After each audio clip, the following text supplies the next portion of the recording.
Hello friends, तो हम आज पढ़ेंगे generation and conduction of nerve impulse. तो आइए फिर शुरू करते हैं। Neurons are excitable cells because of their membranes are in a polarised state. ठीक है, न्यूरॉन्स जो है वो एक एक्साइटेबल सेल है। ठीक है, मतलब क्या हुआ कि न्यूरॉन्स को अगर हम बाहर से कोई भी स्टिमुलाई देंगे तो वो उस स्टिमुलाई के रिस्पॉन्स में एक्साइट हो जाता है। ठीक है, do you know why the membrane of neuron is polarised? ये हम अभी आगे देखेंगे। Different types of ion channels are present on a neural membrane. ठीक है ना, तो न्यूरॉन की मेम्ब्रेन पे बहुत सारे टाइप का जो आयन चैनल है वो प्रेजेंट होता है। ठीक है, this ion channel are selectively permeable to different ions. ठीक है, और उस आयन चैनल्स के थ्रू आयन का सेलेक्टिवली परमिएबिलिटी से उसका वो फ्लो करेगा। ठीक है, when a neurons is not conducting any impulse that is resting, the axonal membrane is comparatively more permeable to sodium ion and nearly impermeable to sodium ion। ठीक है, जब न्यूरॉन इम्पल्स को कंडक्ट नहीं करता है तो उसे हम क्या बोलते हैं कि वो रेस्ट स्टेज में है, वो रेस्टिंग स्टेज में है। उस समय the axonal membrane is comparatively more permeable to potassium ion. ठीक है, उस समय जो उसका मेम्ब्रेन है वो पोटेशियम आयन के लिए मोर परमिएबल होता है, जबकि नियरली इम्परमिएबल होता है सोडियम आयन के लिए। ठीक है, जो आपका मेम्ब्रेन है एक्सोन का वो इन रेस्टिंग स्टेट क्या होता है, मोर परमिएबल आपको होगा पोटेशियम आयन के लिए, और नियरली इम्परमिएबल आपको होगा सोडियम आयन के लिए। ठीक, similarly the membrane is impermeable to negatively charged protein present in the axoplasm. ठीक है, मतलब एक्सोन के अंदर एक्सोप्लाज्म में जो नेगेटिवली चार्ज्ड प्रोटीन होती है उसके लिए भी एक्सोन की मेम्ब्रेन जो है वो इम्परमिएबल होती है। ठीक है, consequently the axoplasm inside the axon contains high concentration of potassium and negatively charged protein and low concentration of sodium ion। मतलब ये हुआ एक्सोन के अंदर, मतलब बोले तो एक्सोप्लाज्म में पोटेशियम आयन और निगेटिवली चार्ज प्रोटीन का कॉन्सेंट्रेशन क्या होता है, ज़्यादा होता है। ठीक है, हाई कॉन्सेंट्रेशन होती है, जबकि लो कॉन्सेंट्रेशन आपको होती है सोडियम आयन की। ठीक है, इन contrast the fluid outside the axon contains a low concentration of potassium ion and high concentration of sodium ion। जबकि एक्सोन के बाहर पोटेशियम का जो कॉन्सेंट्रेशन है वो कम होता है और सोडियम का जो कॉन्सेंट्रेशन है वो ज्यादा होता है। ठीक है, ये होता कहाँ, ये सब आपको हो रही है एक्सोन के बाहर।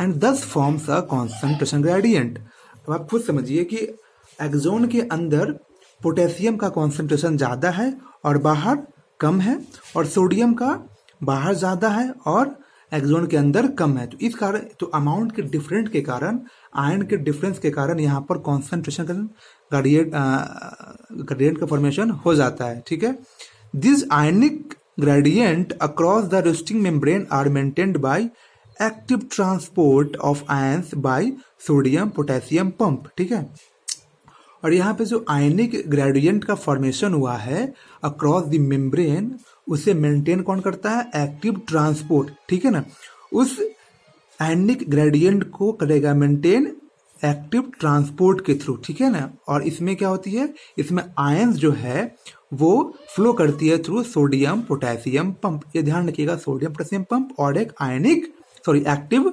ट्रांसपोर्ट। ठीक है, which transport 3 sodium ion outwards and 2 potassium ion inside the cell. ठीक है, ये समझिए यहाँ पे अच्छे से।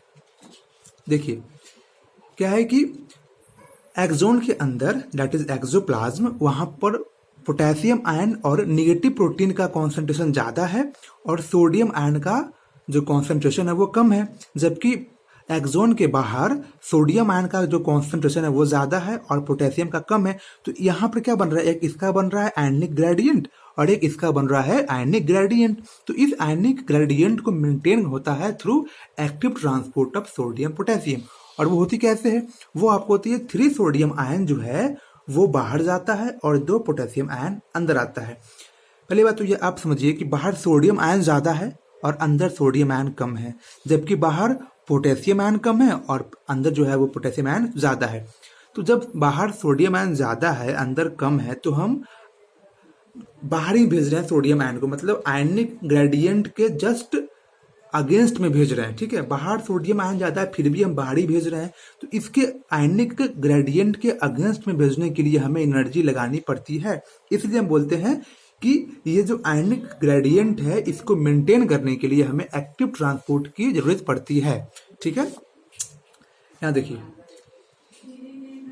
as a result the outer surface of axonal membrane possesses a positive charge while its inner surface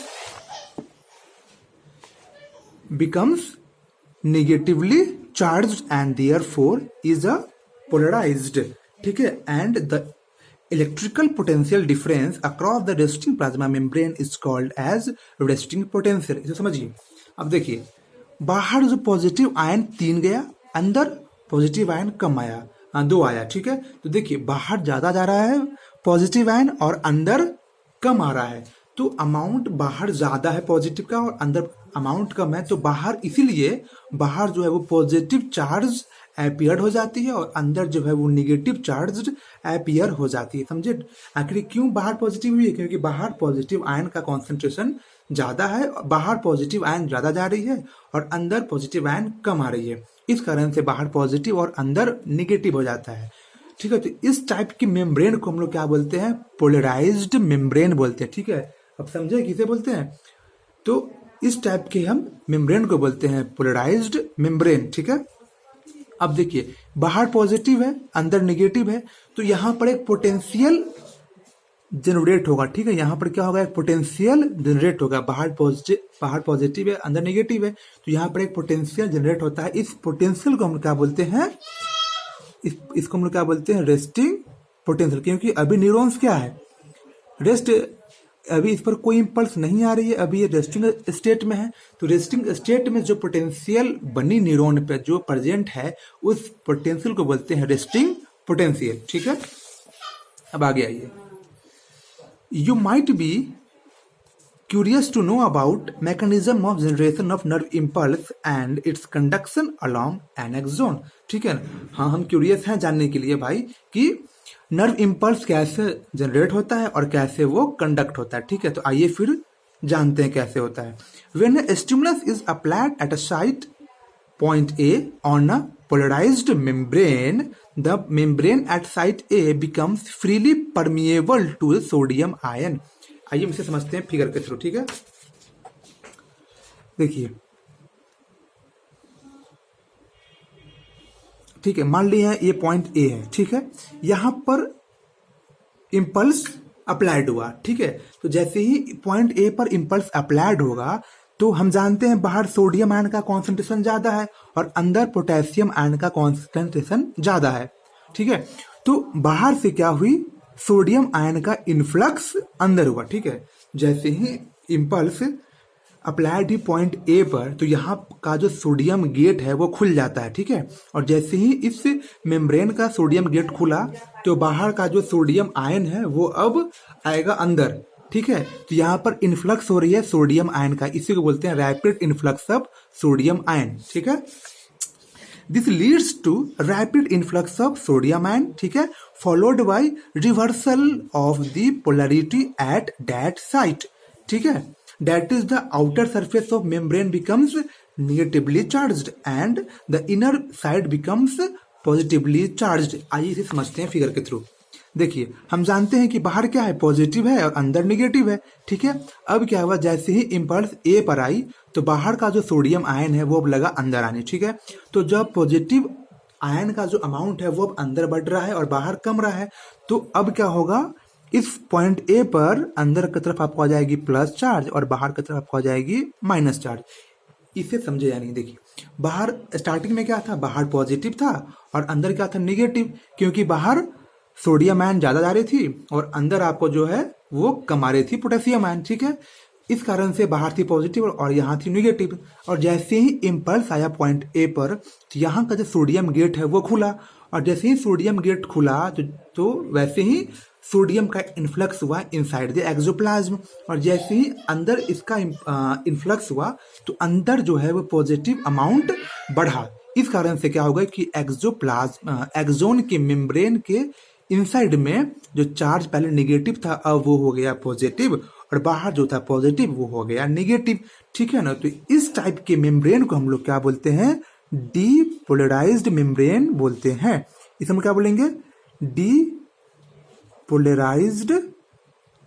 membrane. ठीक है, इसे समझे कि नहीं। इसे हम लोग क्या बोल रहे थे, इस टाइप में जब बाहर पॉजिटिव हो अंदर निगेटिव हो तो इसे बोलते हैं पोलराइज्ड मेम्ब्रेन, और जब बाहर निगेटिव हो अंदर पॉजिटिव हो तो इसे बोलते हैं डीपोलराइज्ड मेम्ब्रेन। ठीक है, ठीक है। तो यहां लिखा भी है कि the polarity of membrane at site A is thus reversed and hence depolarised. ठीक है, जैसे ही उसका जो पोलरिटी है वो जैसे ही रिवर्स हुआ तो बाहर निगेटिव हुआ अंदर पॉजिटिव हो गया, तो उस टाइम उस कंडीशन को बोलते हैं डीपोलराइज्ड कंडीशन, और उस मेम्ब्रेन को बोलते हैं डीपोलराइज्ड मेम्ब्रेन। ठीक है। The electrical potential difference across the potential membrane at site A is called action potential. ठीक है, अब देखिए बाहर निगेटिव हुआ अंदर पॉजिटिव हुआ तो यहां पर भी तो कोई ना कोई पोटेंशियल तो जनरेट हुई होगी, तो यहां पर जो पोटेंशियल जनरेट हुई है इसे बोलते हैं एक्शन पोटेंशियल।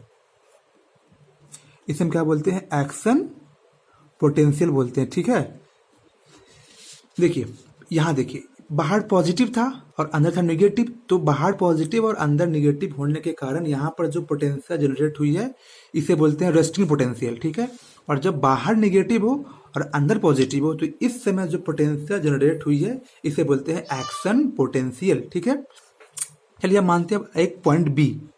ठीक है, बी के पास अभी तक कोई इम्पल्स नहीं आया, तो बी के पास अभी भी क्या है, बाहर प्लस है और अंदर क्या है, माइनस है।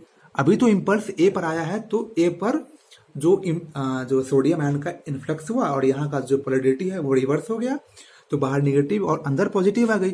लेकिन बी पर अभी कोई इम्पल्स नहीं आया है, इसलिए बी पर अभी भी बाहर क्या है, पॉजिटिव, और अंदर क्या है, निगेटिव। तो इस समय यहाँ पर जो अभी पोटेंशियल है इसे बोलेंगे रेस्टिंग पोटेंशियल। ठीक है, यहाँ पर जो पोटेंशियल है इसे हम क्या बोलेंगे, अभी रेस्टिंग, क्योंकि अभी ये तो अभी रेस्ट में ही है, तो इसे हम लोग बोलते हैं रेस्टिंग पोटेंशियल। ठीक है, और इसे हम लोग क्या बोलते हैं, एक्शन पोटेंशियल। दोनों में डिफरेंस समझ रहे हैं ना, दोनों में डिफरेंस क्या है। जब न्यूरॉन्स रेस्ट में है, जब न्यूरॉन्स पे कोई इंपल्स नहीं आया तो उस समय जो पोटेंशियल उसे बोलेंगे रेस्टिंग पोटेंशियल, और जब इंपल्स आया पॉइंट ए पर और जैसे यहाँ पे इसका इन्फ्लक्स हुआ सोडियम का, तो वैसे ही इसका जो पोलरिटी है वो रिवर्स हो गया, उस समय जो आपको पोटेंशियल आई है उससे हम लोग बोलते हैं एक्शन पोटेंशियल। ठीक है, the electrical potential difference across the plasma membrane at site A is called the action potential, which is in fact termed as the nerve impulse. ठीक है, at site immediately ahead the axon B, membrane has a positive charge on the outer surface and negative charge on the inner surface. ये हम देख चुके हैं figure में। As a result, a current flow on inner surface of from site A to B.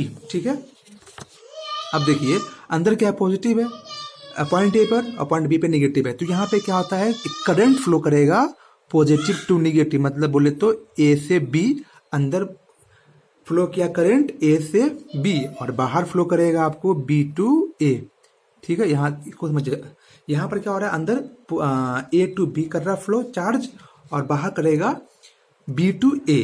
ठीक है, तो यहाँ पर एक सर्किट बन जाती है और इसी सर्किट के थ्रू करंट का फ्लो होता है। ठीक है, तो अब क्या होगा, ये जो पॉजिटिव चार्ज है वो आएगी, वो यहाँ से यहाँ फ्लो की, तो अब यहाँ पर पॉइंट बी पर आपको आ जाएगी पॉजिटिव और पॉइंट ए पर आपको और ऊपर क्या आ जाएगी आपको निगेटिव। देखिए जैसे ही चार्ज जो है वो ए से बी गया तो अब बी पर क्या आपको आ जाएगा, बी पर आपको बाहर आपको आ गया निगेटिव और अंदर आपको आ गया पॉजिटिव। मतलब ये हुआ जो इम्पल्स पहले पॉइंट ए पर थी अब वो इम्पल्स चली गई बी के पास। ठीक है, on the outer surface current flow from B to A. ठीक है, to complete the circuit of current flow, hence the polarity at site A is reversed. The polarity at site is reversed and the action potential is generated at site B. ठीक है, जैसे ही B की जो polarity है वो reversed हुई तो उस समय इस समय जो इसके पास जो पोटेंशियल आई है इसे हम क्या बोलेंगे फिर से एक्शन पोटेंशियल। पहले इसके पास क्या थी रेस्टिंग पोटेंशियल, अब क्या होगा इसके पास एक्शन पोटेंशियल। ठीक है,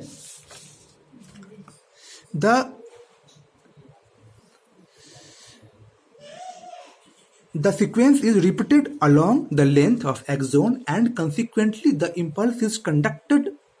ठीक है, और ये सीक्वेंस जो है वो आगे बढ़ते रहता है, जैसे ए से बी गया वैसे ही बी से सी गया जाएगा और सी से डी जाएगा। ठीक है, तो ये जो इम्पल्स है ये ऐसे ही फ्लो करती है ए से बी से सी थ्रू पूरे एक्सोन में। ठीक है, The rise in stimulus-induced permeability to sodium ion is extremely short। ध्यान रखिएगा extremely short lived। ठीक है, देखिए जैसे ही पॉइंट ए पर इम्पल्स आया, जैसे ही उस इम्पल्स के कारण जो सोडियम आयन का इन्फ्लक्स हुआ था बाहर से अंदर की तरफ, ये बहुत ही शॉर्ट लाइव्ड होती है। मतलब ये हुआ कि आप ये जो देख रहे हैं ये जो सोडियम आयन जो बाहर से आया था अंदर की तरफ, ये बहुत ही कम देर के लिए आता है। ठीक है, ये बहुत कम देर के लिए बाहर से आता है अंदर की तरफ। ठीक है, तो ध्यान रखिएगा। It is quickly followed by rise in permeability of potassium ion. ठीक है ना, with a fraction of second potassium ion diffuses outside the membrane and restore the resting potential of membrane at site of excitation and the fiber becomes one more responsive to further stimulation। अब देखिए ये जो sodium ion जो आपको अंदर आया, ठीक है, आया था पॉइंट ए पर, ये बहुत ही कम देर के लिए आता है। ठीक है ना, ये मानिए अभी शुरू ही हुआ, गेट खोला और सोडियम आयन अंदर आया, तो बहुत कम देर के लिए अंदर आता है और ये फिर ये जो गेट है यहाँ पर बंद हो जाएगा। ठीक, और फिर जो पोटेशियम आयन है उसका जो डिफ्यूजन है वो होता है बाहर की तरफ, क्योंकि हम जानते हैं कि एक्सोप्लाज्म में पोटेशियम का जो कॉन्सेंट्रेशन है वो ज्यादा होता है। तो जैसे ही सोडियम आयन का गेट बंद हुआ और पोटेशियम आयन का गेट खुला, तो जो पोटेशियम आयन है वो आपको अब अंदर से जाएगी बाहर की तरफ। ठीक है, तो मतलब ये हुआ कि सोडियम आयन का जो इन्फ्लक्स होता है वो बहुत ही शॉर्ट टाइम के लिए होता है। ठीक है, और उसके बाद वो गेट बंद हो जाएगी और फिर जो पोटेशियम आयन है उसका गेट खुला और जो पोटेशियम आयन है वो डिफ्यूज हो गई बाहर की तरफ। ठीक है, तो देखिए पहले सोडियम आयन अंदर आ रहा था तो अंदर आपको आ गई थी पॉजिटिव चार्ज। ठीक है, अब क्या हो रहा है कि जो सोडियम अब जो है पोटेशियम आयन वो बाहर जा रही है, तो जो पहले पॉइंट ए पर बाहर निगेटिव था और अंदर पॉजिटिव था, इसको अब फिर से ये हो जाएगी रिवर्स्ड और बाहर क्या आपको आ जाएगा पॉजिटिव और अंदर आपको आ जाएगा निगेटिव। ये क्यों हुआ है? क्योंकि ये जो पोटेशियम आयन है अब ये डिफ्यूज हो रहा है बाहर की तरफ। अब क्या हो रहा है कि जो प्लस चार्ज है वो बाहर जा रहा है ज्यादा। ठीक है ना, और जो माइनस चार्ज है वो अंदर आ जाएगा और जो प्लस चार्ज है वो बाहर आ जाएगा, और ये यहाँ की जो साइट है, यहाँ की जो मेम्ब्रेन है, ये फिर से हो जाएगी पोलराइज्ड और अब ये नए वाले इम्पल्स को फिर से कंडक्ट कर सकती है। ये यहाँ पे वही लिखा है, potassium ion diffuse outside the membrane and restore the resting potential. ठीक है, अब यहाँ पर जैसे ही पोटेशियम आयन बाहर गई, यहाँ पर पॉजिटिव आया, तो अब ये फिर से रेस्टिंग पोटेंशियल यहाँ पे होगा जनरेट हो गया। ठीक है, and generate of the membrane at the site of excitation and the fiber becomes one more responsive to further stimulation। और जैसे ही पॉइंट ए पर रेस्टिंग मेम्ब्रेन बनी तो वो मेम्ब्रेन अब फिर से क्या हो गई कि अब वो नए वाले इम्पल्स को फिर से कैरी कर सकती है, नए वाले इम्पल्स को वो फिर से रिस्पॉन्स कर सकती है। ठीक है, तो ये था generation of impulse in the neuron. ठीक है, थैंक यू।